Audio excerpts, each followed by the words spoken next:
If you look the right way, you can see that the whole world is a garden. Frances Hodgson Burnett.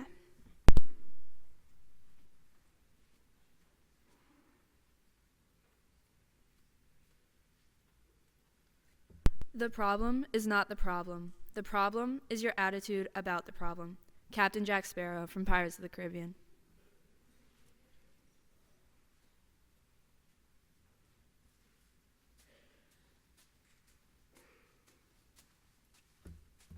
In 3 words, I can sum up everything I've learned about life.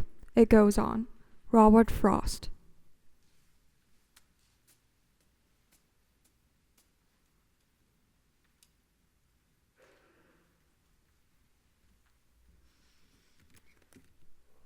Good morning.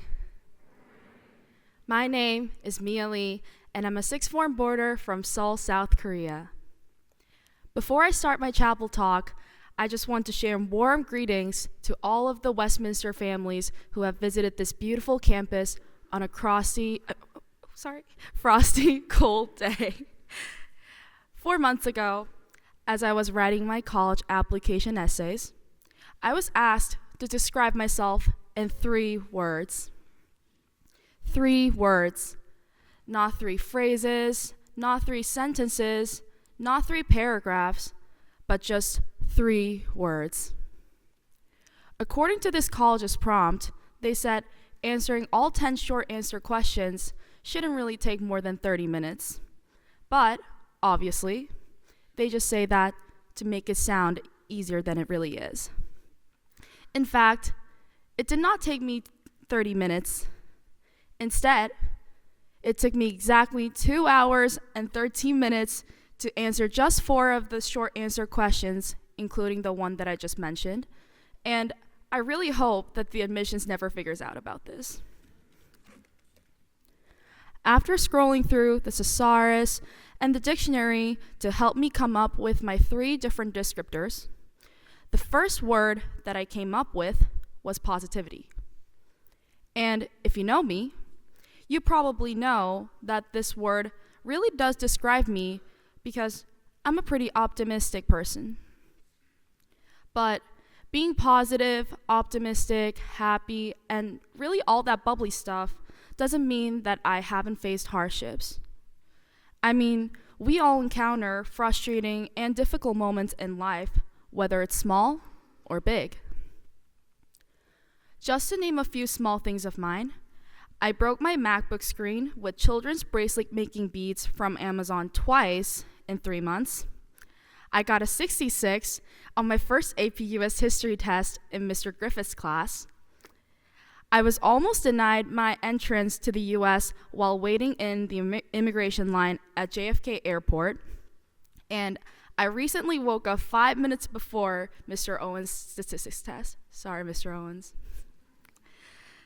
There are some days when I have experienced even worse things, though. I used to, and still sometimes do, go through homesickness thinking about the countless things that I miss about my family and friends back home.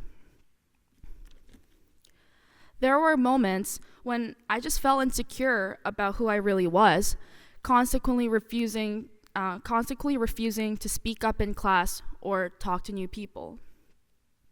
Whenever I fought with my friends or parents over tiny little things, I felt like I was the worst person ever, and I didn't know how to handle the situation.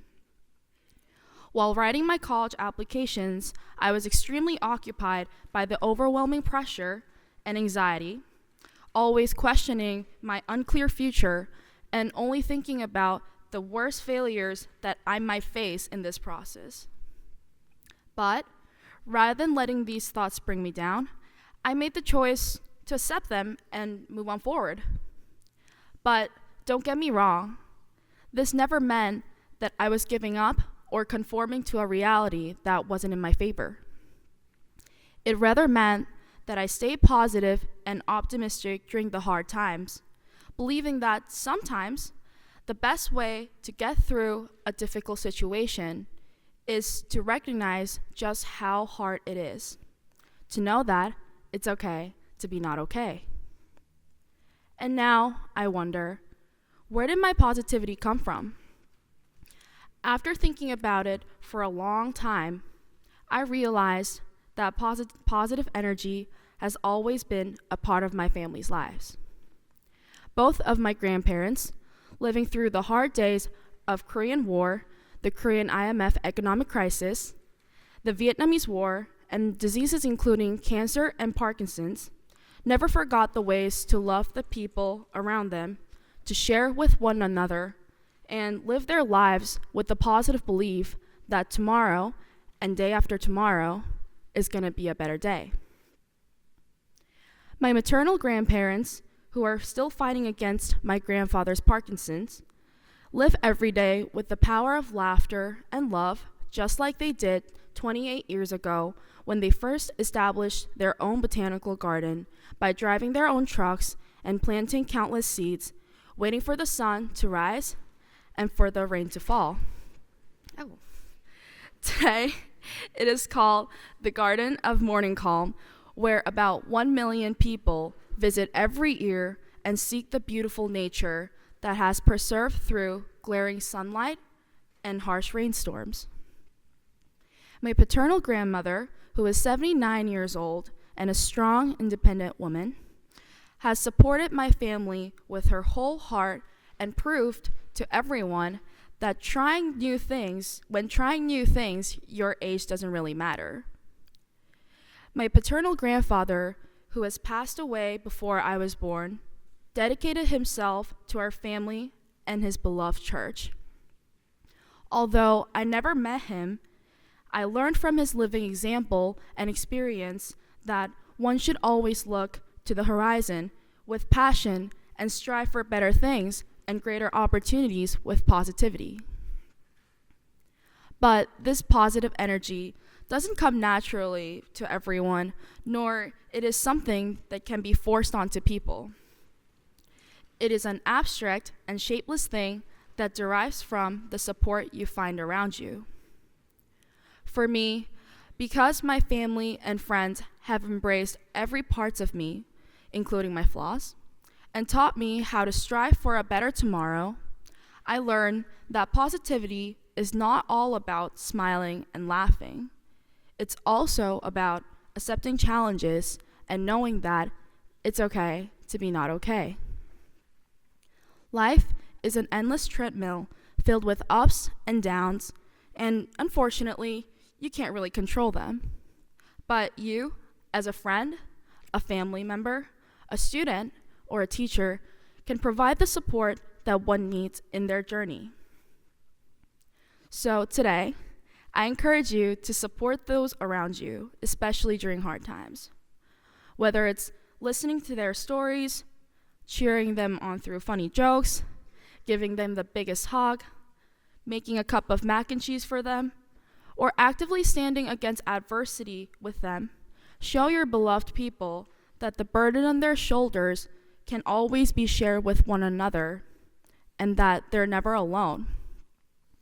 And for your own self, open up to others and don't be afraid to be vulnerable throughout your life. Connect with people who teach you how to be the best version of yourself. Whenever you face challenges and adversities, only take the lessons you need and leave the negativity behind. If someone says something mean to you, don't let those bad things break you down. Just be flexible and be positive. And always, always remember that you are loved, trusted, and supported. Tell yourself that you are capable of bigger things and that as life goes by, you will move on forward too. So, if any one of you sitting out there today are pressured by the regrets and worries of yesterday, with grace, I would like to tell you that it's okay to be not okay, because eventually tomorrow, it's gonna be okay. Thank you.